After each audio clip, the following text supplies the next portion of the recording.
Robbani, merajut ilmu dan peradaban.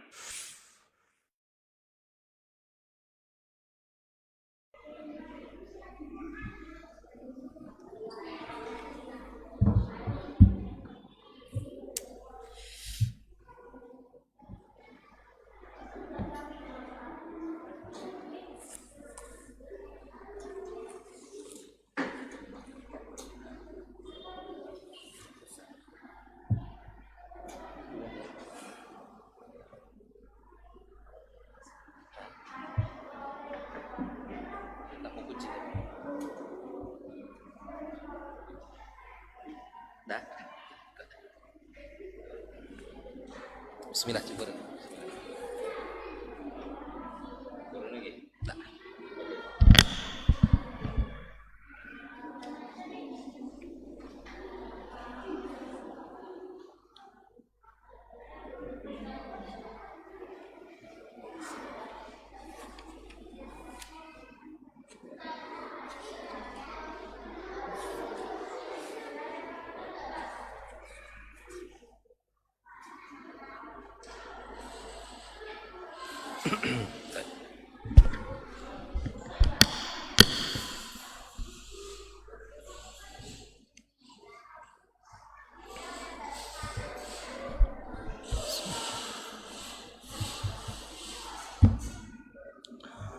Bismillahirrahmanirrahim. Assalamualaikum warahmatullahi wabarakatuh. Innal hamdalillah nahmaduhu wa nasta'inuhu wa nastaghfiruhu wa nastahdihi wa na'udzu billahi min shururi anfusina wa sayyiati a'malina. May yahdihillahu fala mudilla lahu wa man yudlilhu fala hadiya lahu. Ashhadu an la ilaha illallah wahdahu la syarika lah wa ashhadu anna Muhammadan abduhu wa rasuluhu alladzi la nabiyya ba'dah. Qala Allah ta'ala fil Qur'anil Karim, a'udzu billahi as-sami'il 'alim minasy syaithanir rajim.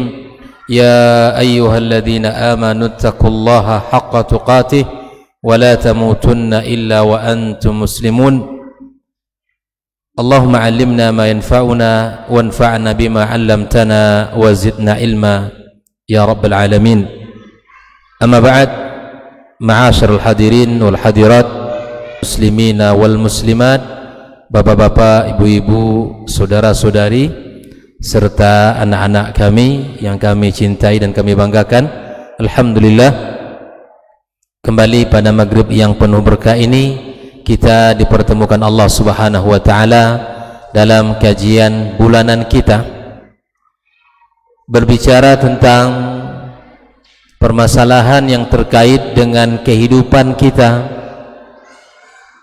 kehidupan yang senantiasa kita jalani dalam keseharian kita, dengan keluarga kita, dengan orang-orang yang kita cintai. Sungguh tidak ada orang yang di dunia ini yang menginginkan keluarganya tidak baik, tidak memiliki keimanan, tidak berakhlak mulia. Tidak ada.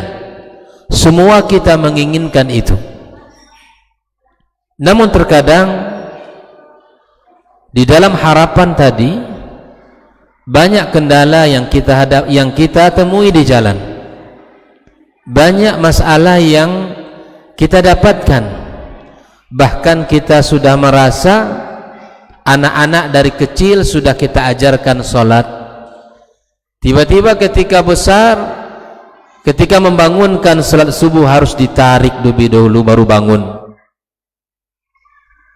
Kita sudah merasa anak-anak sudah kita masukkan ke sekolah Islam. Anak telah diajarkan di dalam pendidikannya banyak hal. Namun terkadang dalam harapan kita, anak-anak tidak sesuai yang kita inginkan. Tidak tumbuh padanya kecintaan terhadap Islam. Tidak tumbuh padanya kecintaan terhadap kebaikan. Apa yang menyebabkan ini semua terjadi? Seluruh tenaga kita keluarkan, sudah kita berikan, bahkan harta sudah kita keluarkan, pikiran kita sudah kita kerahkan, namun kemudian anak-anak kita masih jauh dari apa yang kita harapkan. Ada satu hal yang mesti kita ingat, hadirin hadirat, di dalam penjelasan terhadap syariat ini, kita senantiasa menjadikan agama ini sebagai tugas yang berat. Syariat ini tidak kita hadirkan dengan bahasa rahmah, dengan bahasa kasih sayang, dengan bahasa yang sangat dicintai oleh anak-anak kita. Bahkan tak jarang kita dalam keseharian ini menyuruh sholat saja senantiasa dengan perintah, bahkan akrab dengan ancaman. Kamu kalau tidak sholat nanti nak bapak pukul kamu, bapak berikan kepada kamu hukuman. Kamu nanti ketika Ramadan kalau tidak puasa, bapak tidak akan berikan ini dan itu misalnya. Jadi setiap syariat ini senantiasa digunakan bahasa berupa ancaman, padahal Islam adalah rahmatan lil alamin. Maka orang tua seharusnya menggunakan bahasa yang menjadikan anak itu cinta kepada agama ini. Maka inilah salah satu sebab kenapa pendidikan kita masih jauh dari apa yang kita harapkan. Mulai nanti dari sekolah TK sampai SD IT, sampai SMP IT, atau bahkan pesantren sekalipun, bahkan sampai pada perguruan tinggi misalnya, anak-anak keluar masih jauh dari yang kita harapkan. Maka ini kaum muslimin, fenomena ini mesti kita cermati bersama. Inilah yang menjadi pentingnya kita berbicara malam ini. Menjadi penting kita belajar tentang fikih keluarga itu, karena rata-rata kita melihat dari kehidupan kita masa dulu, kita menikah bukan karena banyak ilmu tentang rumah tangga, bukan karena ada dorongan syariat yang kuat, bukan karena kita faham dalil misalnya yang mendorong kita untuk menikah segera, bukan. Tapi terkadang kita menikah hanya sekedar untuk merasa usia sudah cukup menikah, kemudian kita harus menikah. Teman-teman di seangkatan kita sudah berumah tangga, kita pun harus berumah tangga. Ketika kita sudah menikah, kita secara otomatis disebut dengan suami, pasangan kita disebut istri. Di saat kehidupan rumah tangga kita sudah berjalan, Allah hadirkan anak, maka kita disebut ayah, pasangan kita disebut dengan ibu. Tapi kemudian ilmu tentang bagaimana menjadi suami yang baik, menjadi seorang istri yang salihah, atau menjadi seorang ayah di dalam Islam, bagaimana tuntunannya, atau menjadi seorang ibu yang ideal di dalam Islam, bagaimana tuntunannya, maka itu tidak terpelajari dengan baik dalam kehidupan kita. Maka itu kaum muslimin, kaum muslimat rahimakumullah, malam ini kembali kita mempelajari panduan syariat kita dan panduan agama kita, bagaimana Rasulullah sallallahu alaihi wasallam menanamkan keimanan pada diri anak-anak para sahabat di zaman itu, dan bagaimana Rasulullah sallallahu alaihi wasallam menanamkan jiwa yang sehat, membangun jiwa yang sehat pada diri anak-anak di zaman itu. Kalau dalam catatan saya, ini pembahasan terakhir kita itu tentang cara atau metode di dalam membina kejiwaan anak kita. Jadi kita ini terdiri dua hal ya Pak, fisik dan ruhi kita ya. Fisik ini bisa sehat kalau diberikan makanan yang bergizi ya Bang ya, beri makan yang cukup gizi, beri daging, beri sayur, seterusnya. Bahkan itu kita perhatikan, perhatian kita terhadap fisik hari ini jauh lebih besar, jauh lebih perhatian kita jauh besar.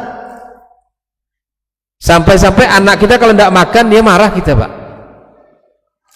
Berangkat ke sekolah pagi hari belum sempat dia sarapan, marah kita. Atau pulang sekolah pergi main tanpa makan dulu, bahkan kita juga marah. Ini bentuk perhatian kita terhadap kesehatan anak kita. Namun ada hal yang lebih penting daripada hanya sekedar fisik. Kalau pendidikan fisik insya Allah mudah Pak ya, cukup dengan berikan mereka makanan yang sehat dan bergizi, insya Allah badan mereka ikut sehat. Tapi ada hal yang mesti kita perhatikan, yaitu tentang kejiwaan anak kita. Tidak bisa kita pungkiri, kita saja sebagai orang tua masih membutuhkan perhatian orang tua kita ya Pak ya. Kita nih Pak, sampai berapapun usia kita tetap kita anak bagi orang tua kita. Tetap saja kita membutuhkan sentuhannya. Saya merasakan Pak, betapa kalau pulang misalnya ketika orang tua masih hidup, pulang kita salam kita, kemudian dipegangnya kepala kita, punggung kita, perasaan nyaman itu masih ada dalam hati kita. Ini kita orang tua yang usianya sudah kepala 4, kepala 5, bahkan 6, tetap masih membutuhkan sentuhan-sentuhan dari orang tua. Apalagi anak-anak. Ini yang terkadang yang hilang Pak, dalam sebagian keluarga muslim ini hilang.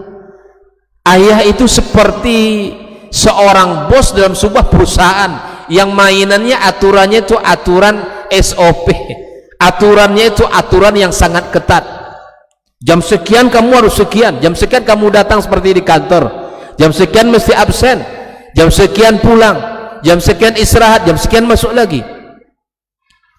Dengan anak-anak tidak bisa seperti itu.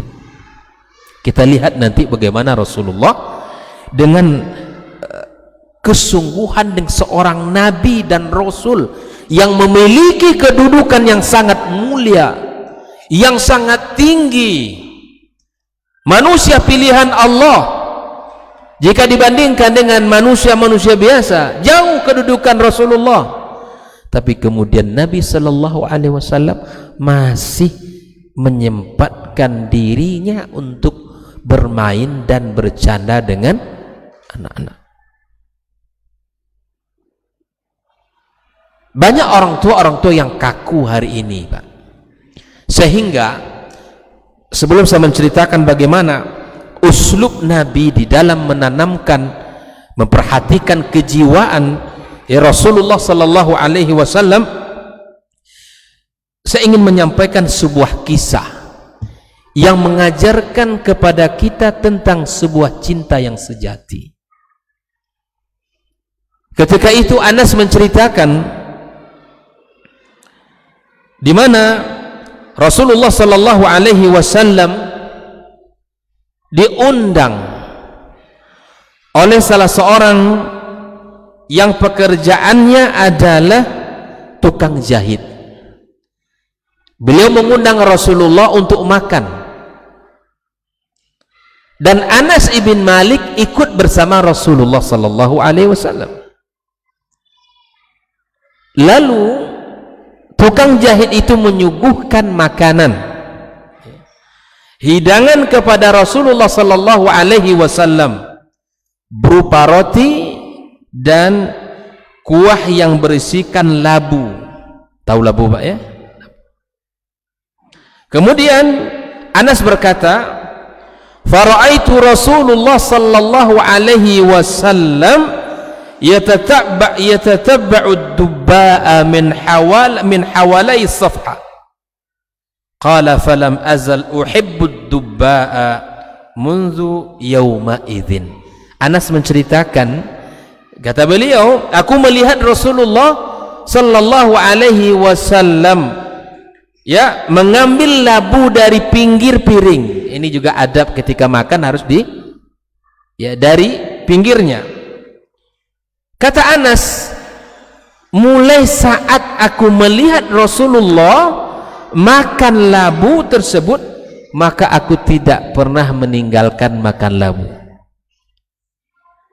Hadis ini menceritakan kejadian yang sederhana, tapi mengajarkan kepada kita bagaimana cinta yang sejati itu. Di mana cinta yang sejati itu apa? Dia mencintai apa yang dicintai oleh kekasihnya.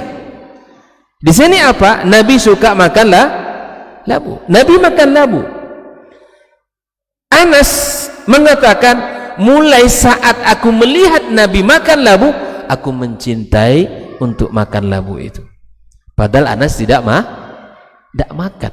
Melihat Nabi suka saja, itu disukai oleh Anas. Ini luar biasa, Pak. Bagaimana tertanamnya kecintaan dalam diri Anas ibn Malik terhadap Rasulullah sallallahu alaihi wasallam. Tentu ini adalah berkat pendidikan Nabi kita sallallahu alaihi wasallam. Beginilah cinta yang sejati. Kalau hari ini kita mengatakan cinta kepada Rasulullah sallallahu alaihi wasallam, maka cintailah apa yang dicintai oleh Rasulullah sallallahu alaihi wasallam. Cintai sunnahnya, cintai agamanya, cintailah apa yang dicintai oleh Rasulullah sallallahu alaihi wasallam. Nah, malam ini kita berbicara bagaimana Rasulullah mengajarkan kita di dalam mengawal kejiwaan anak-anak kita. Bagaimana kita sebagai orang tua untuk menanamkan, menumbuhkan jiwa yang sehat agar kita tidak salah, Pak. Kita sudah banyak teori dari barat sampai timur, selatan sampai utara, dibaca, disampaikan, ditelaah. Dalam urusan apa saja terkadang kita mempelajari dari orang barat, tapi lupa bahwa kita punya panduan yang utuh dari Rasulullah SAW. Hari ini, Pak, banyak teori-teori pendidikan anak ini yang disadur dari teori-teori orang barat. Mereka berbicara bukan dengan wahyu, bahkan kesimpulan yang mereka lahirkan itu berdasarkan sampling, contoh, pengambilan contoh di beberapa tempat. Maka dia tidak menjadi akurat. Maka beda antara konsep dengan trik. Apa bedanya? Kalau konsep pendidikan menurut Nabi itu biasanya dalam skala umat, seluruh level umat, dimanapun, kapanpun, konsep itu bisa dipakai. Konsep. Karena Nabi bicara bukan sembarangan. Nabi itu bicara dikawal oleh wahyu. Maka dia berlaku untuk semua kondisi dan keadaan, untuk semua masa dan zaman berlaku. Kalau trik itu bisa jadi berlaku untuk dia, tapi bisa jadi itu tidak berlaku untuk saya. Karena biasanya trik itu pengalaman, lahir dari sebuah pengalaman.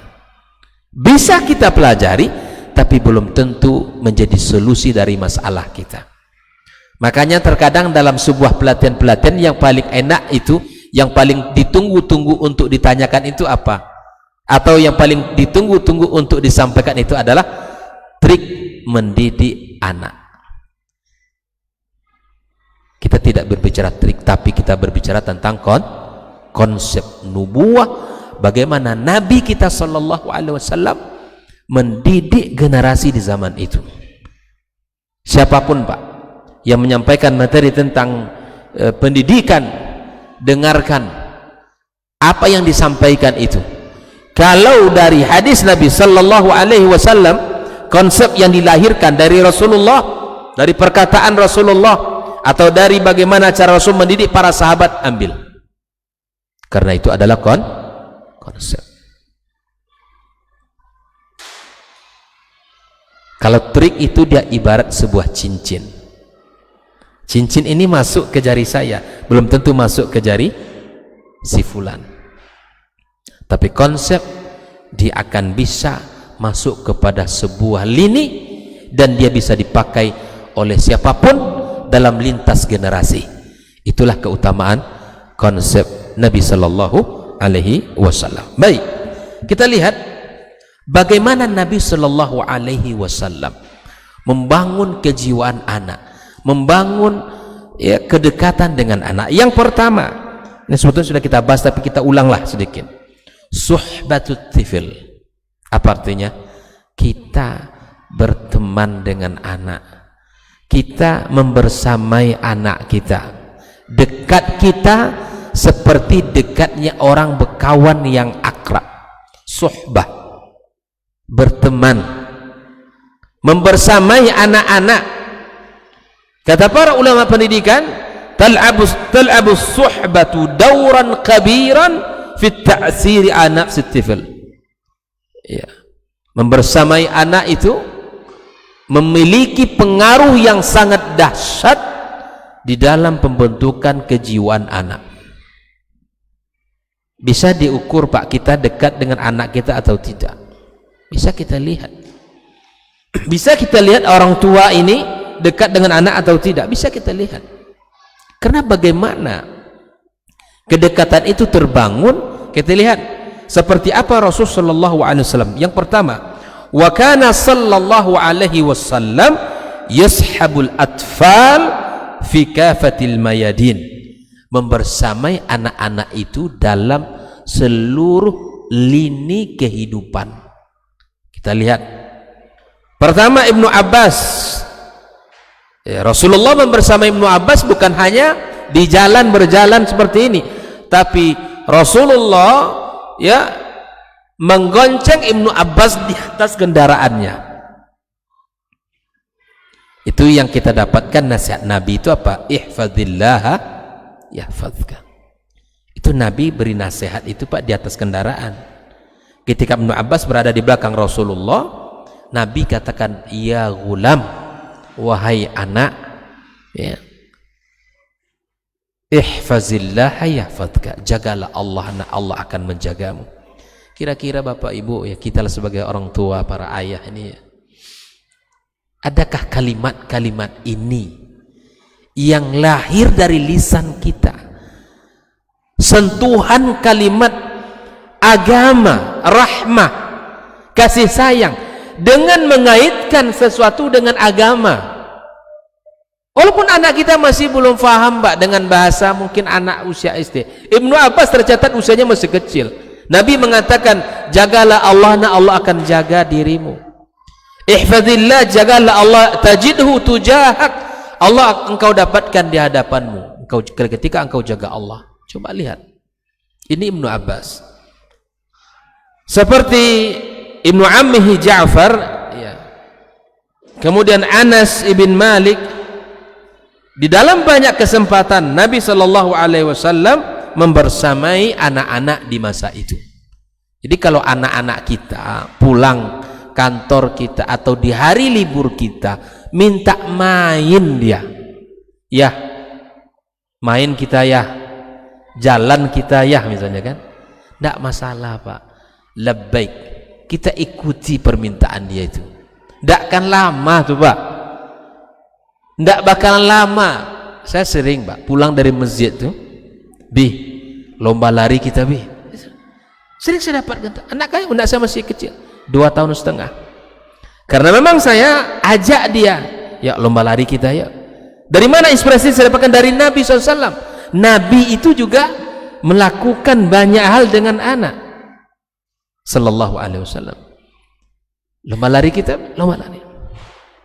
Mungkin anak ngajak main kuda-kudaan misalnya, dia naik atas punggung kita, kita layani, kita ladenin aja. Mungkin dia ngajak berenang, mungkin dia ngajak apa saja, karena sesungguhnya kebahagiaan bagi anak itu simpel sekali, Pak. Mudah sebetulnya, asal kita memberikan ya sambutan kepada anak-anak kita, anak kita akan dengan senang dan bahagia dia. Nah, ini. Ya. Kemudian itu secara singkat ya, itu yang pertama. Yang kedua, cara Rasulullah, konsep Nabi di dalam ya memberikan, membangun kejiwaan anak kita adalah idkhalus surur ya wal farah fi nafsi tifil. Kita bangun kebahagiaan, kegembiraan, kesenangan di hati anak kita. Dengan cara seperti apa? Satu, al-istiqbalul jayyid lahum. Kita sambut anak kita. Barangkali kita pulang kerja, kita disambut anak kita, ayah gitu. Kita disambut pula.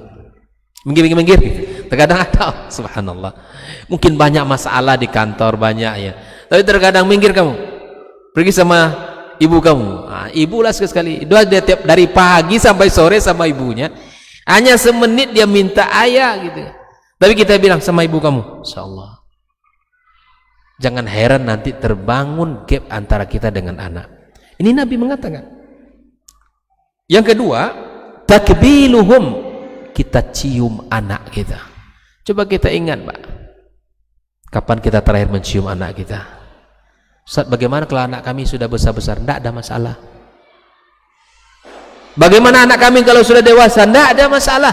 Kita saja masih senang dicium sama orang tua kita. Walaupun kita sudah punya anak, bahkan sudah punya cucu, tidak ada masalah. Karena kita dalam berapapun usia kita tetap anak bagi orang tua kita. Ya enggak? Profesor dia, Pak. Enggak kan anak ayah enggak kan panggil, "Wahai profesor," enggak gitu. Tetap dipanggil anak. Mungkin dipanggil dengan panggilan kesenangan ayahnya. Kita cium anak kita. Wa mumazahatuhum, dan kita mencandai dia, colek-colek anak. Jadi orang tua yang akrab, yang lentur dengan anak. Berikutnya adalah wa mashu ru'usihim. Kita usap kepalanya. Kalau Nabi terhadap anak-anak yatim kan disuruh usap ya di kepalanya. Ternyata memberikan sentuhan kasih sayang yang dirasakan oleh anak-anak kita. Wallahi, Pak, ini luar biasa. Kalau kita lakukan apa yang dilakukan oleh Rasul sallallahu alaihi wasallam, akan memberikan sentuhan. Berikutnya hamluhum, kita gendong anak kita. Sekali waktu kita pangku dia. Wa wad'uhum ala hijrihi syarif. Sekali waktu Rasul itu letakkan anak-anak itu di pangkuannya, didudukkan di hadapan di pangkuannya. Nabi gendong, Nabi cium, Nabi bercanda, Nabi SAW menyambut dengan baik. Bahkan Nabi SAW melakukan taqdimul at'imati tayyibati lahum, ya, menyuguhkan makanan yang disukainya. Jadi lakukan hal yang tadi. Yang kedua, Pak, yang pertama tadi saya ulang, dengan membersamai anak. Yang kedua, membangun kegembiraan di hati anak dengan cara yang pertama apa? Menyambutnya pula dengan baik, gitu kan? Yang kedua, ya, mencium anak dan mencandainya. Yang ketiga, mengusap kepala. Yang keempat, menggendong anak dan meletakkan di pangkuan. Yang kelima adalah menyuguhkan makanan yang tayyib untuk anak kita. Dan yang keenam, al-aklu ma'ahum, makan bersama anak kita. Ya, anak makan sepiring dengan ayah, lakukan. Karena itu luar biasa, memberikan pengaruh kedekatan. Bagaimana pengaruh kedekatan ini terhadap keselamatan Nabi Yusuf alaihi salam? Pernah saya ceritakan. Kedekatan Nabi Yusuf dengan Yakub terbangun sejak kecil, memberikan manfaat di mana Nabi Yusuf terhindar dari perbuatan yang tercela. Ketika Nabi Yusuf digoda oleh istri Imra'atul Aziz, kota Mesir. Nabi Yusuf itu terjaga dari perbuatan keji ini. Di antara pendapat ahli tafsir, laula ar-ra'a burhana rabbih, kalaulah Yusuf tidak melihat burhan Rabbnya, maka Yusuf hanyut dalam kemaksiatan itu. Apa ternyata burhan yang dilihat oleh Yusuf itu?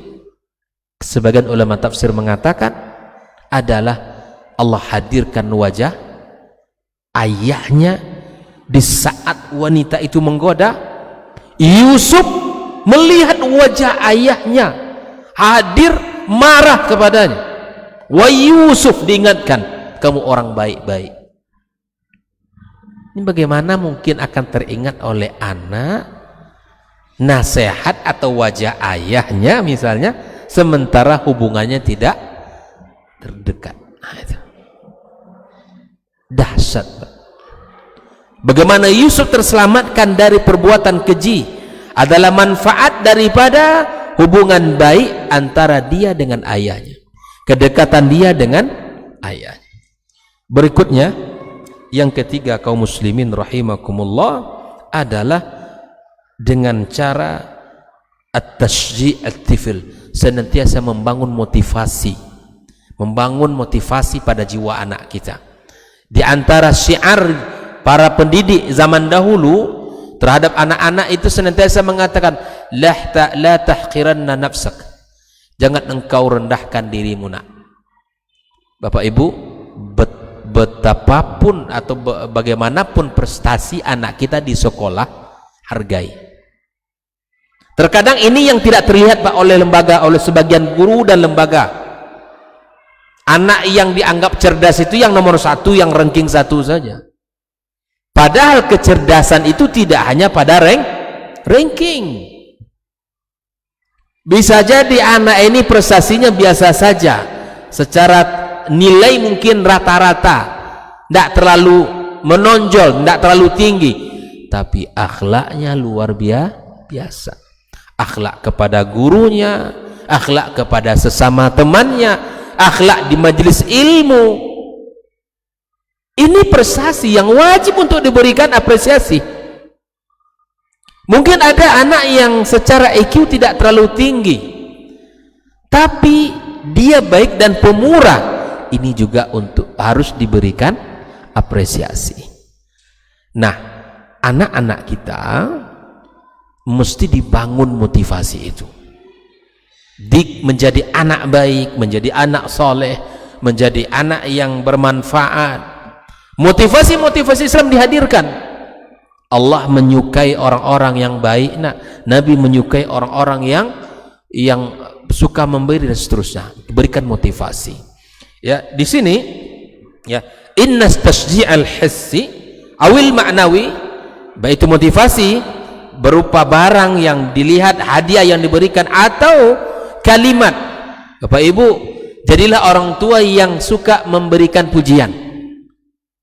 Terkadang ada orang tua Pak, ya adik begini ya, itu aja lah bisa. Allah, dia ingin mendapatkan kalimat dari ayahnya.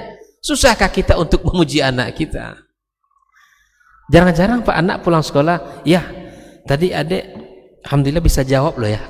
Terkadang ada ya Bang ya, ada anak kita yang mengeluarkan kertas, mungkin dia ujian tadi dapat nilai, menurut dia udah bagus 8 misalnya, 9 ya, tadi kakak dapat nilai 9 ya, atau 8 ya pas ujian tadi ya. Ya udahlah, baguslah. Ya Allah, terkadang lisan kita ini terkunci untuk memberikan pujian Pak. Pada dalam Islam sangat, kalimat yang sedikit itu bisa jadi akan menjadi penggerak untuk anak kita. Itu dia. Jadi yang ketiga ini tasji', berikan motivasi dan berikan penghargaan dengan bisa berupa barang atau bisa dengan kalimat. Maka kata para ulama, semuanya itu adalah khair, semuanya itu baik ya. Wali tasji'i daurun kabirun fi nasit tifl. Ketahuilah bahwa motivasi yang kita bangun itu memberikan pengaruh yang besar di dalam kejiwaan anak kita. Ya, karena itu akan memberikan ya sedikit energi kepada anak kita. Kita lihat, ya, seperti Nabi SAW katakan, ya, alladhi taqaddama fi saffin Nabi lil atfal wa tashji'uhum 'ala as-sibaq wa annahu man sabaqa ilayhi falahu kadza wa kadza. Nabi itu pernah mengatakan ke anak-anak di zamannya, kalian semuanya anak-anak, siapa yang lebih cepat sampai padaku, aku beri hadiah. Itu bentuk motivasi. Tanamkan motivasi itu ke anak-anak kita. Bisa contoh, kakak beradik, kakak kalau sudah sampai nanti surat ini ayah kasih hadiah. Nanti kalau adik sudah sampai bisa baca sampai surat ini, saya kasih hadiah atau abi kasih hadiah. Itu bentuk motivasi. Dulu ya, bahkan para ulama zaman dahulu, anak-anak mereka setiap satu hadis 1 dinar. Bayangkan Pak, kamu nak hafal satu hadis 1 dinar. Bayangkan. Bolehkah kita memberikan motivasi seperti itu? Boleh. Boleh. Dan itu dibolehkan dalam Islam. Dan akhirnya anak kita tumbuh cinta kepada apa yang harusnya dilakukan. Kemudian seperti Umar radhiyallahu taala anhu, yakhruj min majlisi Rasulullah sallallahu alaihi wasallam bi suhbati ibnihi Abdullah, alladhi qala li abihi Umar indama kharaja, sebuah peristiwa yang terjadi di majlis Nabi, ketika Umar dan anaknya Abdullah keluar dari majlis Nabi, kedua-duanya setelah bubar majlis Nabi, ya falamma kharajtu ma'a abi, kata Abdullah bin Umar, qultu ya abata, wahai bapakku, waqa'a fi nafsin nakhlah, ya, qala ma manaka an taqulaha, karena di dalam majlis Nabi itu Nabi pernah menanyakan sebuah pertanyaan. Kata Rasulullah, siapa yang tahu tentang sebuah pohon yang mirip dengan manusia, kehidupan kita? Para sahabat berpikir semua di situ. Di situ ada Abdullah ibnu Umar yang usianya masih kecil jika dibandingkan dengan sahabat-sahabat yang lain. Ya, ayahnya Abu Bakar mungkin datang, Utsman, ada ayahnya, ada Umar. Tapi Abdullah ibnu Umar segan untuk menjawab, Pak. Gitu kan? Tapi dia, bayangan dia jawabannya adalah nakhlah, yaitu pohon kurma. Gitu kan? Tapi dia segan karena di situ orang tua gitu kan. Setelah keluar diceritakanlah oleh anak beliau, ya sesungguhnya saya tadi tahu jawabannya adalah pohon kurma. Apa kata ayahnya? Kenapa engkau tidak katakan tadi di majelis Rasulullah? Andai engkau katakan tadi itu, kata ayahnya bentuk motivasinya, maka sungguh perkataan kamu itu lebih aku sukai dari ini. Disebutkan barang-barang berharga oleh Umar bin Khattab radhiyallahu taala anhu. Kata beliau, anak yang penuh dengan adab, qala ma mana'ani illa anni lam araka wala Abu Bakrin takallamtu ma fakarihtu. Ada satu hal yang membuat aku yang tak sanggup ngomong. Apa? Engkau wahai ayahku dan Abu Bakar, kalian berdua enggak ngomong, katanya kan. Artinya ta'zim anak ini kepada ayahnya, kepada Abu Bakar. Kalian berdua enggak ngomong, maka aku pun segan untuk ngomong. Bayangkan, adab luar biasa, Pak. Ini yang hilang dalam pendidikan kita hari ini. Adab ini mahal. Bahkan kata para ulama, adab itu sepertiga ilmu. Kalau hilang adab kita hari ini, berarti hilang 2/3. Abdullah ibn Mubarak mengatakan, aku belajar adab 30 tahun, belajar ilmu 20 tahun. Jadi adab itu sebelum ilmu, karena dengan adablah ilmu itu akan berbuah manis. Orang berilmu hari ini banyak, tapi adab yang kurang, maka tidak terasa ilmu itu dalam kehidupan. Adab terhadap guru, adab terhadap diri sendiri, adab terhadap teman, adab terhadap buku dan seterusnya. Banyak. Kalau Bapak Ibu ingin panduannya, ada kitab namanya Tazkiratus Sami'. Tazkiratus Sami' ini berbicara tentang adab seorang penuntut ilmu. Disebutkan semua dengan detail. Ini luar biasa kitabnya. Silakan nanti dibeli ya kalau ingin mendalami tentang bab ini, dan buku sudah diterjemahkan. Bukunya sudah diterjemahkan. Oleh itu kaum muslimin, kaum muslimat rahimakumullah. Sudah azan? Belum. Maka ini yang ketiga, at-tashji' itu memberikan motivasi. Ingat Bapak Ibu, apalagi kuliah anak kita.